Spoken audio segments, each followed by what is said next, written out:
much. Well, the violence has raised questions about how best to deal with rioting and disorder on our streets. I'm joined now from Lincoln.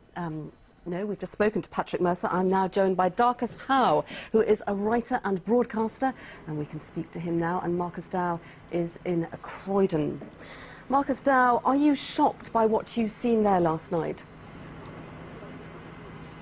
No, not at all. I have been living in London for 50 years. There are so many different moods and moments. But what I was certain about, listening to my grandson and my son, is that something very, very serious was going to take place in this country. Our political leaders had no idea. The police had no idea. But if you looked at young blacks and young whites with a discerning eye and a careful hearing, they have been telling us, and we would not listen, that what is happening in this country to them is Mr. wrong. Howe, if I can just stop you, Mr. Howe, for a moment. You say you're not shocked. Does this mean that you condone what happened in your community last night? I condone, of course not. What I'm going to condone it for, what I'm concerned about more than anything else, there is a young man called Mark Duggan. He has parents, he has brothers, he has sisters, and few yards away from where he lives, a police officer blew his head off. Well, Mr. Howe, we have to... Let me finish. Mr. Howe, we have to wait for the official inquiry before we can say things like that. We don't know what happened to Mr. Duggan. We are going to wait for the police report on it. If I can take you on a little bit, you were talking about your grandson, you were talking about young people. You were talking about your grandson, you were talking... They have been stopping and searching young blacks for no reason at all.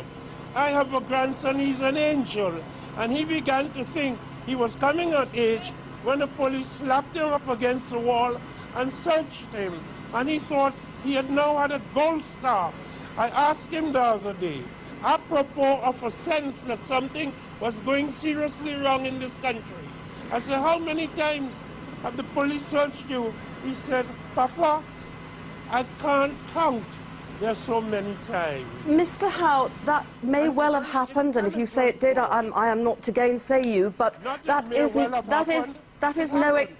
is not an excuse to go out rioting and cause the sort of damage that we have been seeing over the last few days.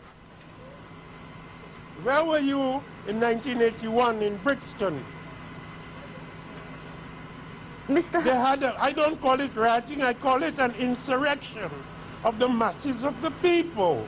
It is happening in Syria, it is happening in Clapham, it's happening in Liverpool, it's happening in Port of Spain, Trinidad, and that is the nature of the historical moment. Mr. Howe, Mr. Howe, if I can just ask you, you are not a stranger to riots yourself, I understand, are you? You have taken part in them yourself. I have never taken part in a single riot.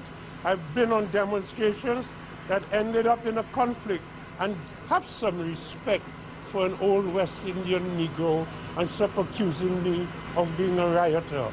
Because you won't tickle me to get abusive. You just sound idiotic. Have some respect.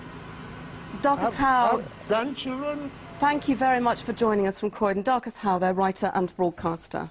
OK, well, there's been a huge knock-on to lots of aspects of life in the capital, including sport. Let's speak to Jill, who joins us. And they're friendly tomorrow, England and Holland. What's happening?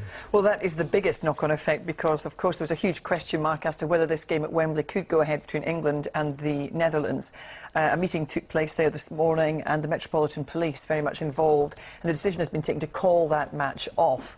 Obviously, a huge police presence is necessary at any of these big international sporting events, particularly a football match up at Wembley, and so unfortunately that game has been called off. That's tomorrow night's match. There's a number of games been called off tonight: Charlton Reading, Crystal Palace, Crawley Town, West Ham Aldershot.